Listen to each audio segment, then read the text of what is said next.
Oh, okay.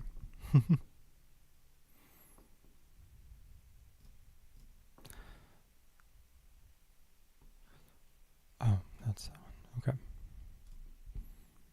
All right. Hello, hello. Hope you're doing well. Thanks for joining me today. All right. Got a fun day ahead of us, or a fun couple hour and a half or so. But today, like the description says, we're going to be playing through all of the All State Etudes for tuba. Yeah, so it should be a fun time. And we're going to start off with just a little bit of kind of talking and playing about the sight reading, scales, starting with scales. I figure that's a good place to start. But yeah, thanks for joining me. And also feel free, if you're like in symphonic band level, feel free to skip ahead. If you're watching this after the live stream, I'm going to do my best to put timestamps down below. But if you're somewhat live, you kind of calculate. I'm going to try to be pretty precise with time. So, yeah. But, yeah, so I got the fancy, handy-dandy Google timer. So we can all keep track of how much time is left in each segment. So, and you can also see the schedule for today down below. But anyways, like I said, we're going to start off with some scales. Let me find that quick. Yeah, that's fine. Sorry, I had a lot of tabs open. Wanted to close them all. Okay. But, yeah. Let's talk about scales. So we're going to kind of go in order from middle school to the highest level. I'm not going to play through each one. I think that's a lot, but I'll just look through it. I think one of the most interesting changes this year is that there's actually timed. They have time limits for scales. So like for the middle school. Sorry, it's always confusing which way to point. Middle school, you have 1 minute to play through these 4 scales. So I wouldn't worry too much about the time until November. Late October, November. I wouldn't worry about it. Just focus on learning the scales first, and then later you can worry about, am I reaching the time? Which I know in the past they've put quarter note equals 120 for all of these. This might be, maybe they want, maybe people are going faster. Maybe people are going slightly slower. I don't know. Let's see. I'm just going to play through these. I'm going to disable that so I can't see it. But we're just doing F 2 octaves, B flat 1 octave, E flat 1 octave, and A flat 1 octave.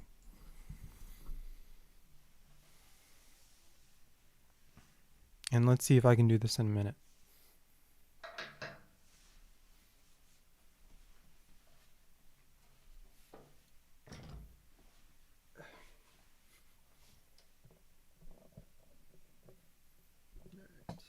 That should be good.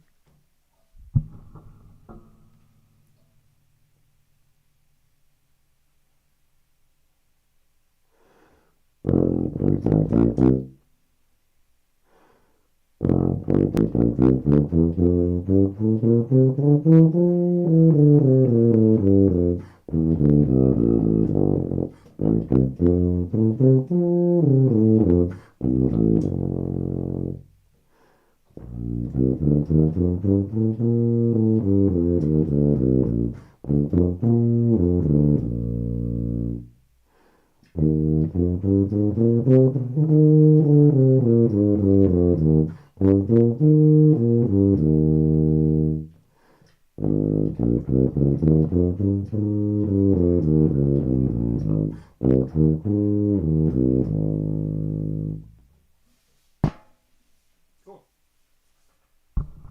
so that was about 40 seconds or so. Yeah. And when you're playing scales, even in the, I mean, this goes for most things you do in audition, try your best to keep moving forward. If you have to restart, make sure it's as perfect as you can. I don't like saying perfect, but if you restart and it's worse, that's not so great of a look. So just make sure you've really, if you are restarting, that you've kind of recentered yourself and you got a good stand to it. But yeah, so that's it. And we aren't going super fast, I don't think. Let's see. Dun dun dun dun dun dun dun dun dun dun dun dun dun dun.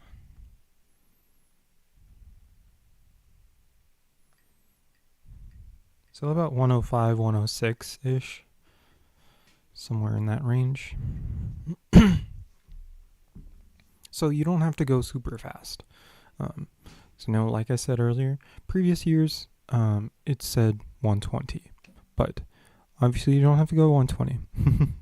I mean, of course, if you want to go 120, you can. Let's just really quickly see how that would be.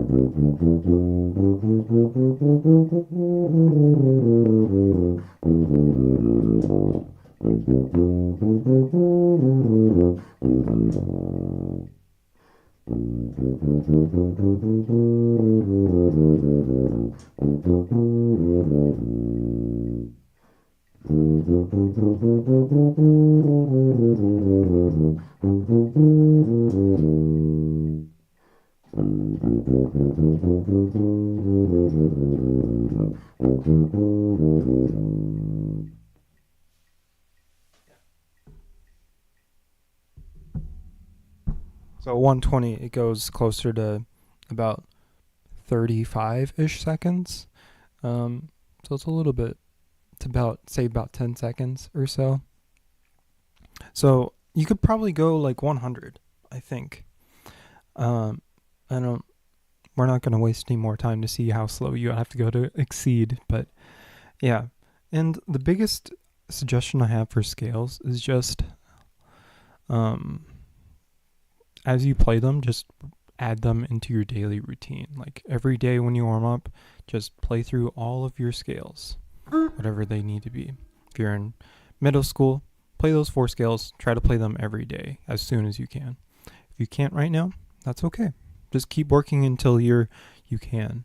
And then if you're in 9th, 10th grade, the 8 scales. And try to work in those 2 octaves as much as you can. And if you can't play the 2 octave scales, at least try to do the 1 octave version of it. Because even just the 1 octave, I think it helps to ingrain the top octave. Because they're, at the end of the day, they're basically the same. It's just one goes tiny bit higher. So, yeah. And then for the top one, just work on all scales.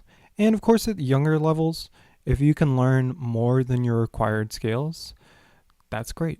Work those into your warm-up too. Just, I think the biggest thing with scales, which I know I'm making some mistakes, but biggest thing about scales is just play them every day. Because I know that's what I do. I'll at least play through all 12 scales 1 octave, major scales that is, every single day. And also something that might help with learning these is working on your chromatic scale as well. Yeah, because if you know your chromatic scale, that kind of helps you understand the intervals and such in between the notes. So yeah, so I'm going to play the full range for, let's see, which one is it? Do I have it open? No, I don't. Okay, give me a second. I'm going to find, do I have it? I think I downloaded it. Symphonic band. We'll do this one. we're gonna play the high school. I guess this is both of them. Okay, I didn't realize. And I wonder if the time carries over to this, to the chromatic scale as well as the major scales. I'm not sure, but range, we're just doing from low E to high B flat, which, you know, another thought, it's kind of weird that this one isn't, high school has the same chromatic scale, but I'm not going to question it too much. But yeah, I like to do triplets.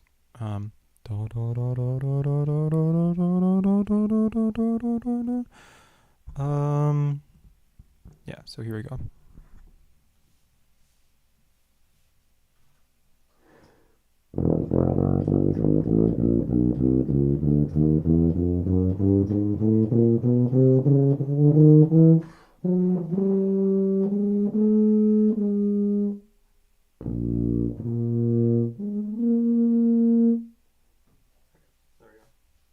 Sorry, I got a little lost in the sauce there for a second. Okay. So let me try that one more time.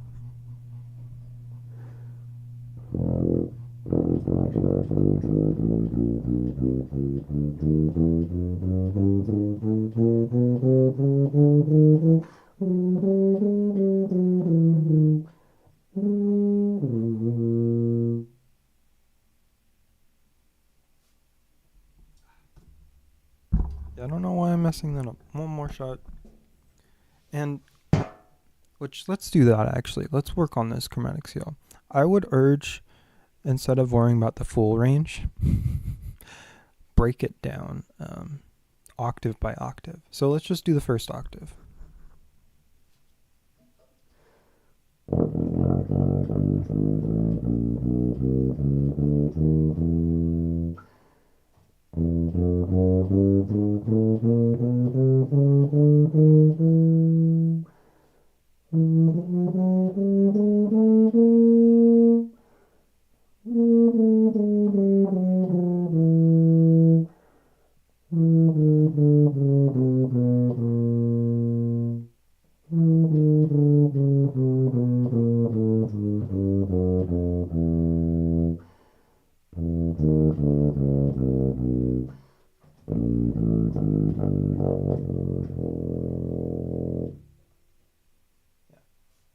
So let's break it down like that. I think that's one of the best ways to really work on chromatic scale, is to break it down into chunks like that. Because obviously, that's a lot of notes. And especially if you're just working on chromatic scale for the first time, it can be a little bit daunting. So make sure to break it down. And same thing for scales, right? For the 2-octave scales, especially, like, let's look at the symphonic band scale sheet. We got quite a few 2-octave scales, right? We got 1, 2, 3, 4, 5, 6, 7, 2 of which are 3, right? Yeah, 3 are sharp scales. So really take your time and isolate them octave by octave. And even further, do it by fifths or fourths. So like, let's look at the E scale here. E major scale. I'm going to just split this in we're going to do the same kind of thing we just did, but I'm going to play 4 notes at a time.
honestly, that's the key to success with scales. You just break it down. Take it into its, I mean, it's like with most things, right?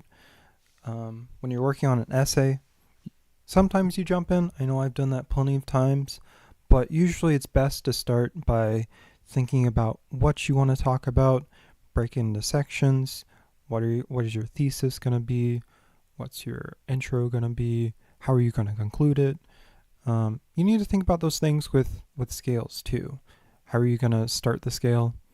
What are the notes in between? Don't just jump right in and be like, okay, I can play this whole thing.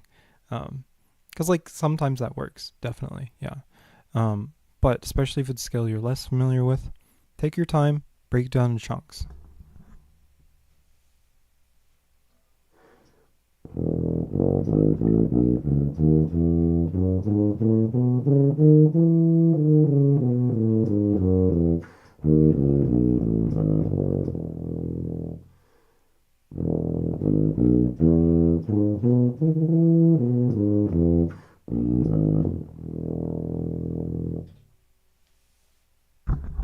Yeah. And also, I think with the time limits they have on scales, as we showed with the middle school one, you don't have to go super fast. So take your time. That's also my biggest clue or biggest tip. Take your time with scales. Don't rush through them. Which, of course, when you're comfortable with it, do rush through it sometimes. But when you're learning scales, take your time. Because it's complicated. Finger patterns can be really tricky to learn at first. I know I still struggle with finger patterns for some of the bottom three. But looks like that's it. Okay. So let's reset to 10 minutes. Yeah. So the rest of the segments will be 10 minutes each. I just want to spend a little bit more time with scales because scales is probably, I would say, the one thing, well, not to say etudes aren't important, but scales kind of keep going. You're always going to need scales. Versus some of these etudes, you're probably not going to use in 20 years. Right? So, but if you continue with music, scales is very important. So, but anyways, let's talk about sight reading. Okay. So, we're actually going to sight read one of the previous sight readings for symphonic band. I have not looked at this at all. I had one glance at it, but I haven't seen it otherwise. I would suggest try to do at least 1 to 3 sight readings a week, if not more, if you can. But 1 to 3, I think, is if you're sight reading 1 to 3 things a week, that'll do a lot for you. And what I would suggest is something I just discovered. You can go onto the GMEA website and find the previous sight readings for previous years. So look through those, play through those, sight read those, choose like I said, 1 to 3 of them each week. You can do it all at once, or you can do a little bit each time you practice. Just do a dedicated sight reading. Or like I said, you can be like, okay, first 10 minutes, let's just sight read this. So I can't remember the sight reading rules, but it's something like you get like 2 minutes to look through it silently, and then you have to play it. So we're going to do that, but before we get into it, we're going to talk about it first. So the first thing that's very important when sight reading anything is just identify things. What I like to do, look up the top right corner of your music. So that would be like right around, just to use this, right around here. What does it tell us? What's the key signature? What time signature are we on? What tempo do we have? We'll look at, hold on. look at one of these. So yeah, so here, time signature, our key signature, time signature, and what's the tempo? Identifying those is the most important, because obviously clef, unless we're playing something really weird, clef is going to stay the same. Like I said, unless we're in like brass band or you play a trombone or euphonium, or some other instrument that changes clefs. But good thing about tuba, we generally have the same clef. But yeah, looking for that. And then I think the other things to look for, what I like to look for, ask my students to identify the high note, just to give them a couple minutes to like browse through and find that high note, which here I think is this F here and here. Yeah. And then also looking for low notes, which here I think the lowest note is this D here. And looking for tricky rhythms. We have some dotted quarter sixteenths, some triplets. We have that a couple of times where we just have 2 whole beats of triplet eighth notes. And just kind of lightly thinking about the use of them. Da da da da da da da dee da dee da dee dee dee da da da da da da da dee da dee da da da da da da da da dee da da dee da da dee da da dee da da da da da da da. Just kind of finding a little portion to sing through in your head. And of course, looking for dynamics. I would say dynamics are probably the least important of all the aspects. So if you don't get all the dynamics, that's okay. But at least try to make an effort to make some of the dynamics peek through. So like here, emphasize that this is loud and this is really soft, right? So I think if you make that for here and here, you show that, that would be pretty good. And then of course building to this last forte. And then of course time's probably up. And just while you're looking through it in that minute, just be really strategic about thinking about what the notes are.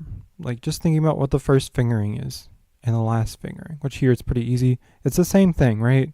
We've an A flat for the first note, E flat for the last note. We don't really have to change fingerings at all in the first measure there, unless you prefer to do 1 and 3 instead of 1 if you're on a B flat tuba, for that higher C. So we really don't have to worry about the fingerings at all until that third measure, right? Where we have a B flat there. Otherwise, we're pretty much exclusively on first valve. And of course, thinking about going back to the key signature, we have a D flat here. So just going through and looking where all the D flats are. Because I know I make the mistake a lot occasionally of missing D flats if it's in the key signature.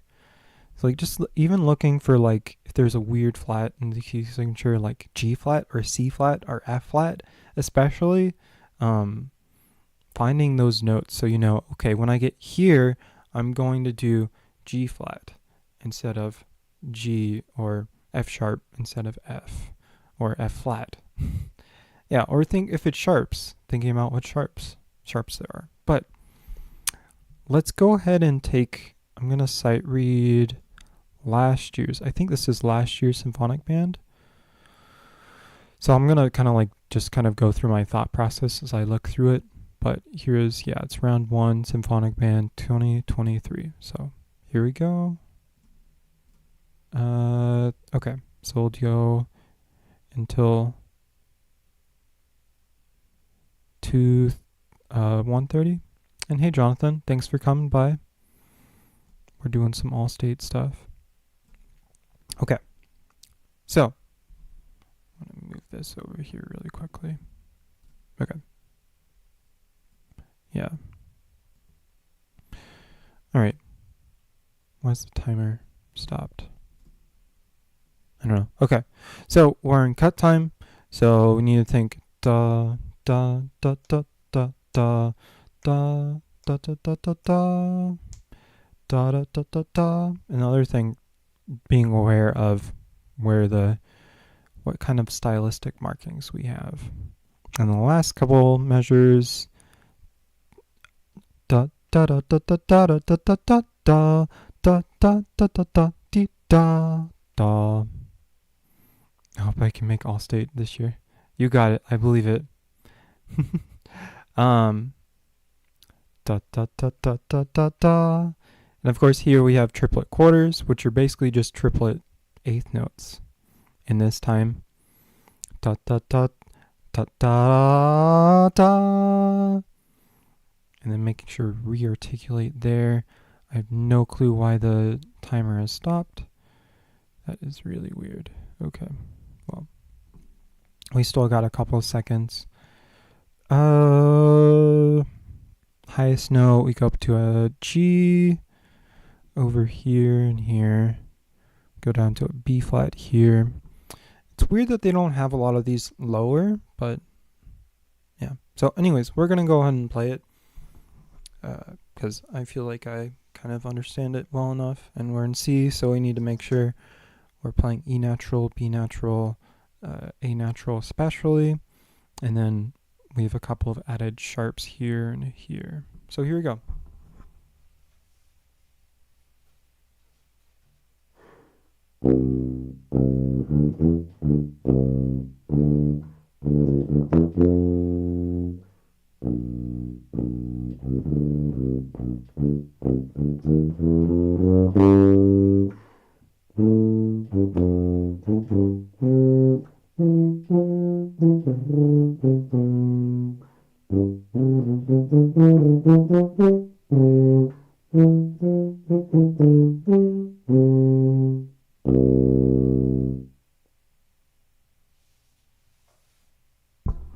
Yeah, so I think that pretty well. A couple little mistakes here and there.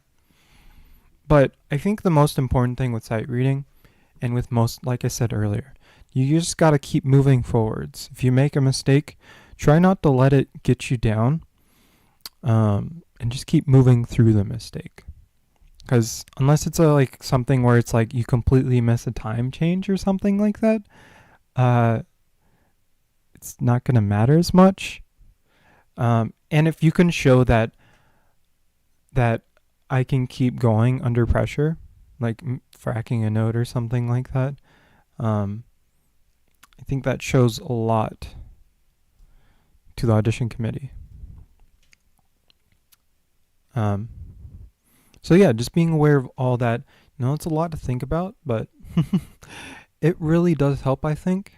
Yeah, because something else to think about before we get into the etudes is the audition committee is always on your side. They want you to be successful. They want you to do well. So show them that you can do well and you'll make it. Which I know is a lot easier said than done, but it is pretty true. I know that's the few times I've been on any sort of audition-like thing, which, like I said, has been very many, but I'm always looking to hear for good performances. Because I know for me, whenever I'm going out to performance, I want to hear something good, and not something that's not so good, you know? So it's the same thing with auditions and stuff. So just do your best, prepare well, prepare smart, and you'll do well. So let's go ahead and shift over to the middle school etudes. Where's the lyrical one? I don't have it out. Middle school lyrical etude. Okay. And we're I would say another thing, and here we go, timer start. Another suggestion I have is each time you started an etude, kind of treat it as a sight reading session. So if you haven't already read through the etudes, just sight read it. Take like 2 minutes like we just did. Look through it, identify the different things. Are there any tempo changes? I forgot about that one, but just look through it, read it, identify the different things in there. So like here, lowest note we have is that C at the beginning, here, here, here, here. And the highest note I think is I think there is an E. No, there's a D. It's the D's in these measures. And then of course, tempo-wise, we're mostly pretty soft. Piano, piano, mezzo forte, piano. So this should be the climax right here. So anyways, let's play it. And then also thinking about what do these words mean, right? Andante just means slow, walking pace, and cantabile means singing. So slow singing style. But yeah, here we go.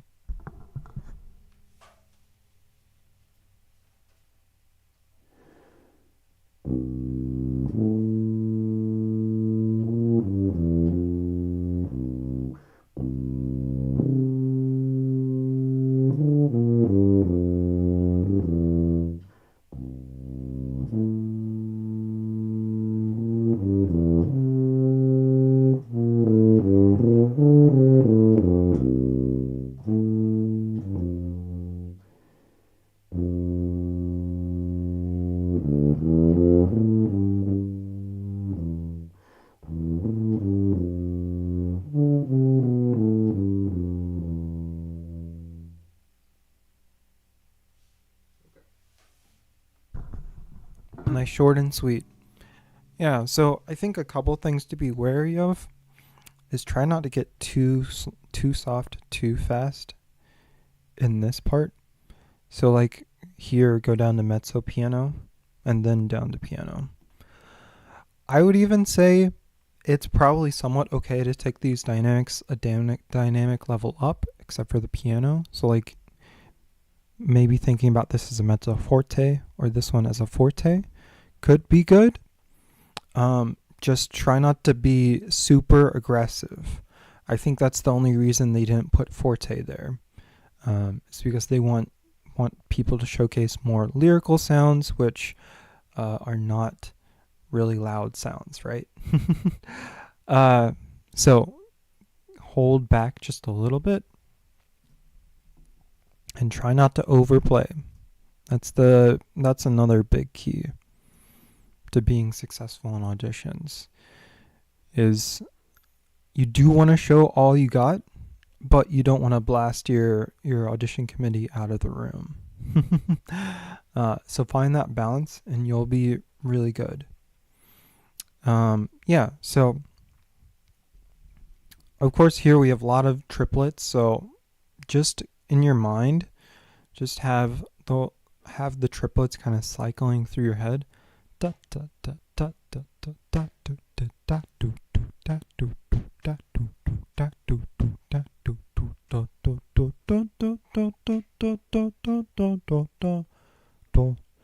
Even playing like that could be helpful for thinking about the triplets. The other thing with breaths, I would breathe on the rests. So like breathing here, here, and here, and here. I think here is an okay place for a breath. I know in the promotional video that I made last night for this, that I made slightly too late probably, but I took a breath here. I think here's an okay place to breathe. Just be careful about how you time it. Because if you're late and you delay these notes, that could be a point off. But yeah, and just watching the dynamics. I think the big thing with this is dynamics. So I would say don't worry as much about the dynamics at first. Just focus on playing this. I would even say try to prepare, because we have some big intervals here. We have a sixth, the first interval, then we have an octave here. Work on some sixths or octaves in a row, like this.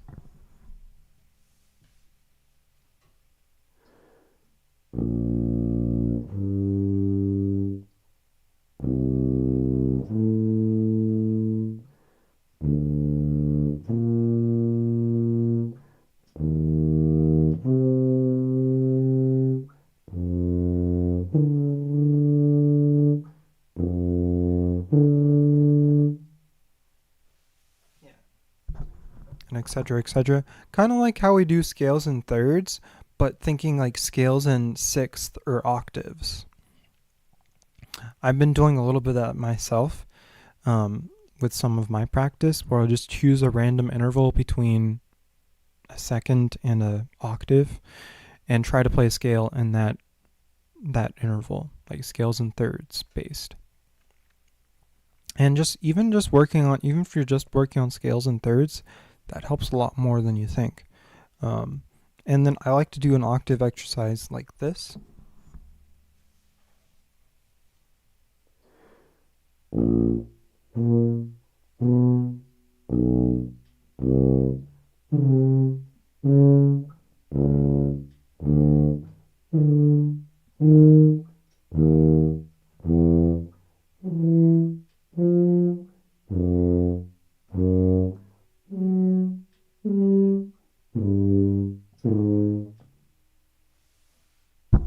And etc., etc. Because octaves, I think, are one of the beyond octaves that are intervals that are larger than an octave. Octaves are one of the hardest intervals, just because it's very wide. But the more you play it, the more you get used to it. So playing like that, and then with lip slurs, try to skip some notes. Because we can get a natural slur that's a sixth by skipping from, what is it? I think if we skip from the second partial to the fourth partial, it's around a sixth.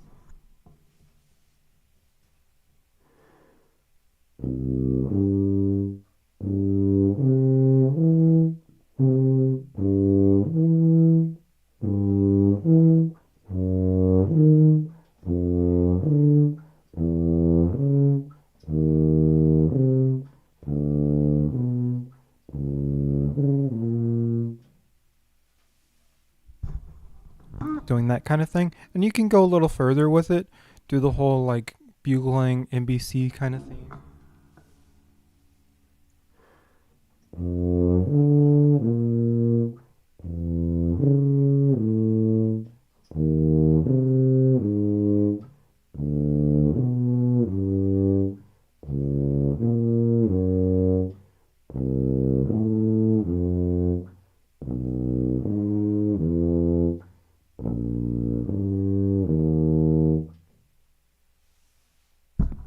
Etc., etc. But yeah, there's a lot. There's a lot. I would say if there are intervals that are messing you up in this, just take that interval and play it on different notes that are either lower or more comfortable, or both. Because I know here we have, I think this is another sixth here. So we just have lots of sixth. So I would urge you, work on some scales in sixth, which I know is a lot easier said than done. But all we're doing, and I would also say if you can't visualize it like I just did, just write these down and ask your band director or find some sheet music somewhere and write it down. So like write this and then take them both a step down, 2, 3, whatever, and play it like do on like B flat scale. And when you're counting intervals, just a note, you always count from the first note. So it's C, D, E, F, G, A. And that's a sixth. You always count from the first note. Don't ask me why. That's just how intervals are counted. I'm a turkey again. Nice. Welcome to the stream, Turk. But yeah, that's about it for the Lyrical Etude. Looks like our time's up, so let's go on to the middle school. Let's go on to the middle school Technical Etude. But yeah, thanks for coming by, Turk. And also, Jonathan, thanks for coming by. I don't know if you're still around, but I'm sorry. I'm just trying to focus on this stuff, so sorry if I missed your chats. But thanks for coming by, appreciate it. We're just playing some Tuba Etudes for the Georgia All State stuff. But yeah. But yeah, and I hope both of you are having a great day. And yeah. But yeah, let's move on to the technical etude for middle school. Here it is right there. So yeah, like I said with the previous one, I'll probably repeat this every single time. Try to sight read this the first time you play this. Let me delete this. I don't know how I did that, but what is this? Highlight. Oh, okay. But yeah, take a look at all the things like tempo guisto. Basically just means fast. I don't care. Basically just means fast. With guts, my day's been pretty chill, just playing tuba and stuff. But yeah, 116. And we didn't use the metronome at all for the previous one. I should have, because I think obviously technical etudes, you need to use the metronome more because they're more a lot of technical etudes. Although I will say, lyrical etudes are technically a subset of technical etudes. Because if you think about it, you're working on one specific technique, which is lyrical playing. Whereas technical, I guess it's more mixed, where there's some lyricism, right? We have some slurs pretty much right here. But we also have a lot of other styles being played. We have like staccato, accented notes, marcato over here. So yeah, just identify what the things are, like what's the key, what time signature. This one's pretty simple, 4/4. But yeah, I'm sorry, I go off the rails so much when I talk, but like I was trying to say, make sure you use a metronome with the lyrical etudes as well. Don't just use the tempos as a guideline. Try to stick close to them. If you're a little bit faster or a little bit slower, it's probably fine. Just try not to go too far away from it. But anyways, here's the middle school technical etude.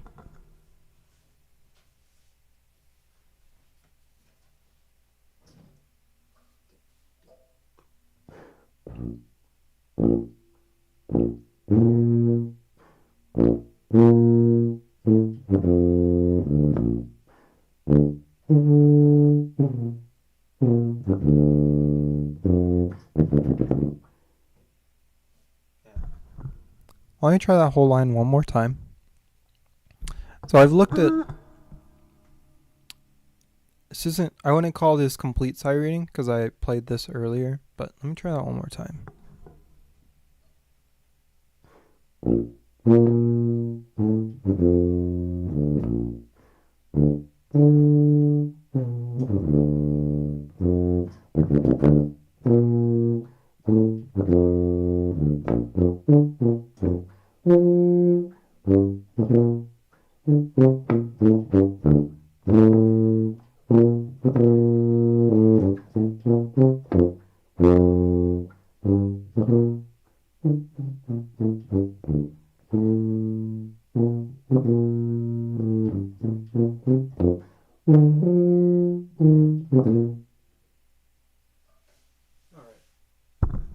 Cool. Yeah.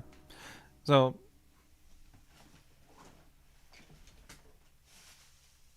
just to be pretty transparent with how much I prepared for this, I think I've looked through all the etudes at this point. And I think I might have played through them once. Like maybe 2-3 weeks ago at this point. 2 weeks ago. And the only ones I've really worked on that I didn't know before were the lyrical etudes. Because I played, I think from looking at the technical etude from 910, I've played the real version of that. I haven't played from the Voxmen at all. So this is kind of a sight read. But I think the biggest thing with this is emphasis of the different markings. So in this middle column, we're going to call this the middle column because it's somewhat in the middle. With the slurred, I think it's very important to emphasize the detachment from the slur. Ta ta ta ta ta ta. Right here. Ta ta ta ta ta. So really emphasize that detachment there. And then of course, when we get here, think very nice and light. I don't know if they want you to still play marcato, but I would say just play, oh, no, that is not at all what I wanted. Here, play light. So think nice and light in that last couple measures. Of course, we want to bring out these, right? But remember this dynamic. Try to keep that dynamic. So let's try this last little bit one more time.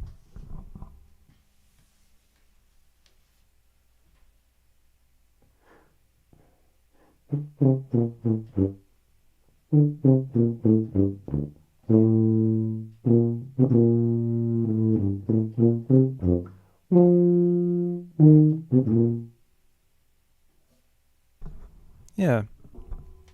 So something like that. Let me give this whole thing one more try. And we have a lot of, like we did in the previous one, there are a lot of the same intervals. Like we have this interval, oh god, this interval between these two, that's a sixth, just like in the previous etude. And then this first opening, oh god, please don't highlight. This first opening interval is an octave, which we have a lot of. An octave here, octave here, octave here, octave here at the end. I think that's it. So work on some octaves.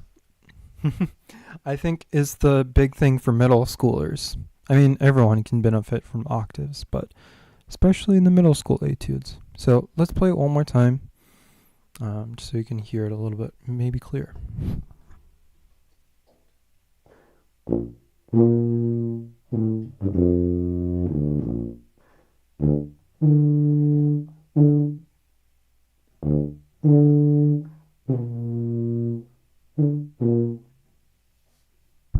I don't know why I'm struggling with that today.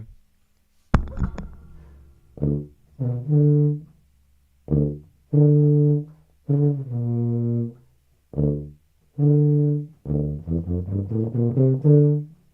I'm right.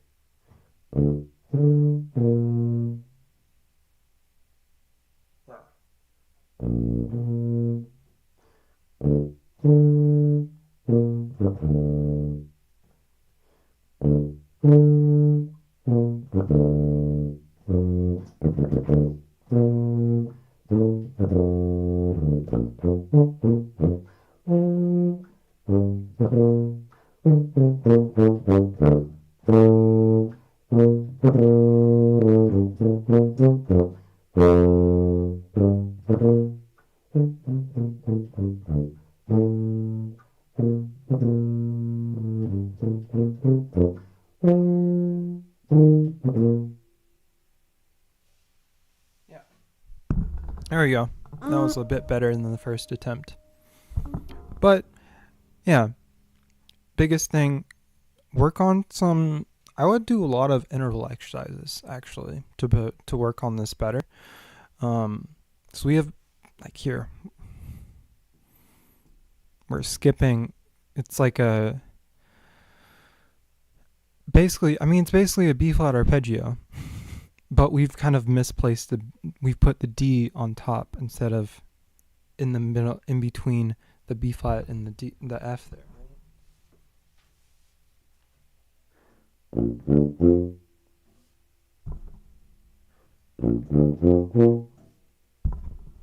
but we've instead moved the D up an octave and a note over.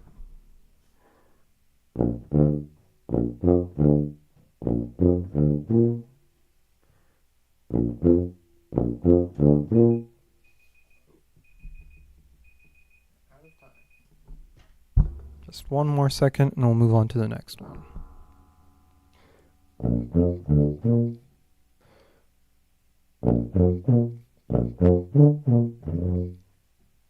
Yeah, so I would say, excuse me, if there are notes you struggle with, because it's a little bit too high, you can't hear it, can't feel it very comfortably, take it down an octave to somewhere more comfortable. Like that one, we can take it down to the D, just a space below the staff, and it'll be fine. But yeah, that's it for that one. Hopefully that makes sense. All right, have a good one, Turk. I'll see you next time. But yeah, so that's it for the technical etude for that one. Let's move on to 9th and 10th grade with concert band. Okay. Yeah.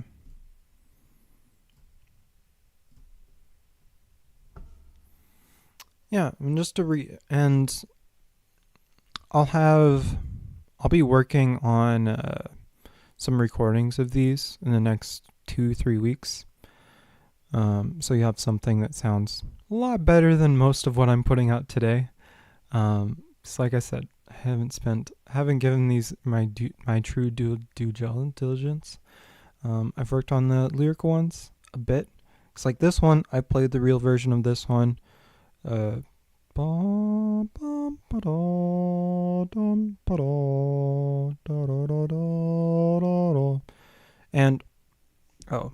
let's start the timer. But yeah, so expect that coming soon. But yeah, so Concert Lyrical Etude, like I said, I played this one. This one's pretty fun. Biggest thing to think about is with these being dotted 8/16ths and these being triplets, we need to make sure that these are actually off of 16ths and not triplets, because they can be easily confused, like the quarter note 8th triplet versus this. They're very similar, but one is slightly more jazz-like and one is slightly more precise. Which, well, that was a weird way of putting it. One is more sea shanty-like. Yeah, that's a better way of putting it. And one is more precise and to the point, which is what we're looking for these. So,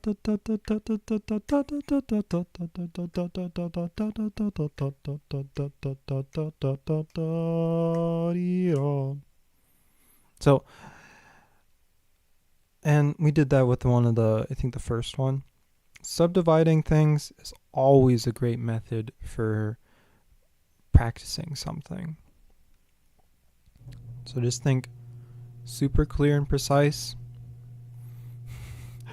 And yeah. So let's look at some high and low notes. I think our high note for this is the E flat that shows up a couple of times. We see it here in the first measure, and this repetition of the first measure. It's at the tip of this and the tip of this. I think that's the highest note we have in this one. And yeah, and then the low notes, we have a C here, B flat here. I think this B flat is our lowest note. And then of course for added accidentals, we have a F sharp right here and an A natural down here. Yeah, and take note of the breath marks. We don't have, the good thing about the previous one, there were lots of rests, so we had chances to take breaths, but this one doesn't have quite as many. So they've graciously added breath marks for us. Nope, stop highlighting everything.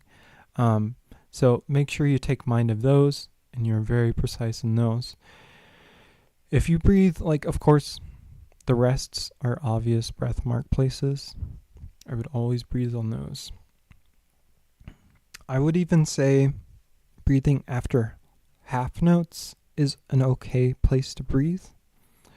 I would say though, here is probably not a great place to breathe on the second bar, and same with down here. So maybe not, but if you have to, that's an moderately okay place to breathe.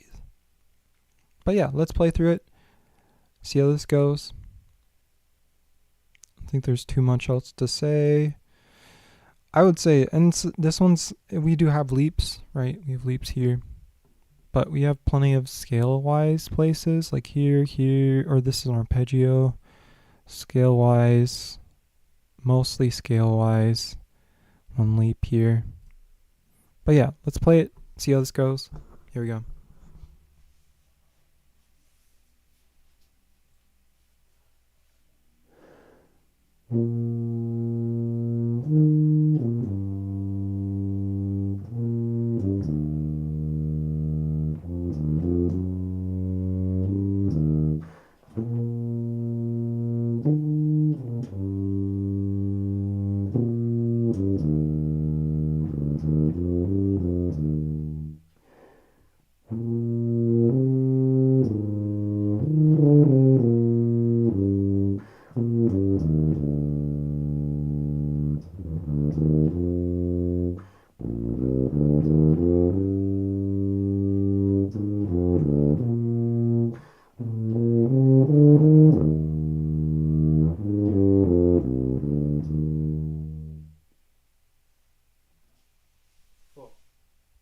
Yeah, we're going to give that one more attempt here in a minute or two.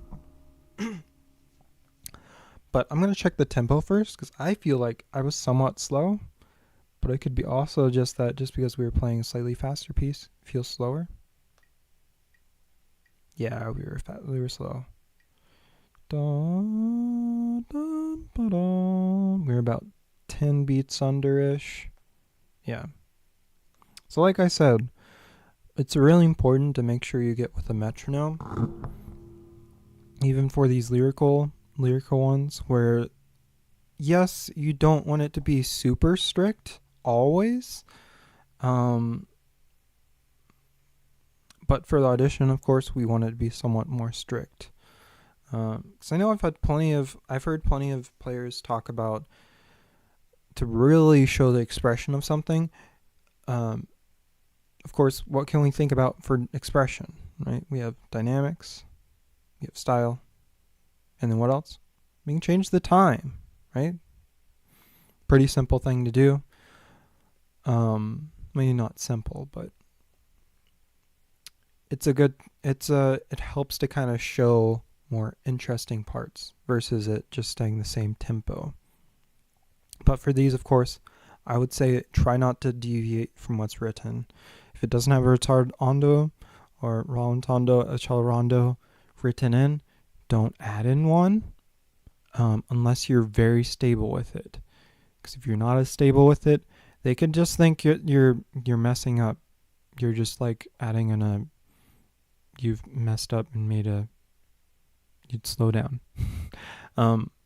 Versus you're actually trying to do it. They don't know that. So you can't add in too much stuff like that unless you can really convince them, like, yeah, we're slowing down here, we're doing it, and make it sound really good. Then I would say don't do it. But this one's important to work on a metronome with, because I know when I was working on this one with the first couple measures, I was adding in like a whole extra beat of rest here, I think. And I might have there when I just played, but I was adding in like a whole half or solid beat of rest or extra note here in between these. Don't know why, just was in my mind like that for some reason, but just make sure you're play it with a metronome. So we'll do that now. Here's one more attempt at it with a metronome.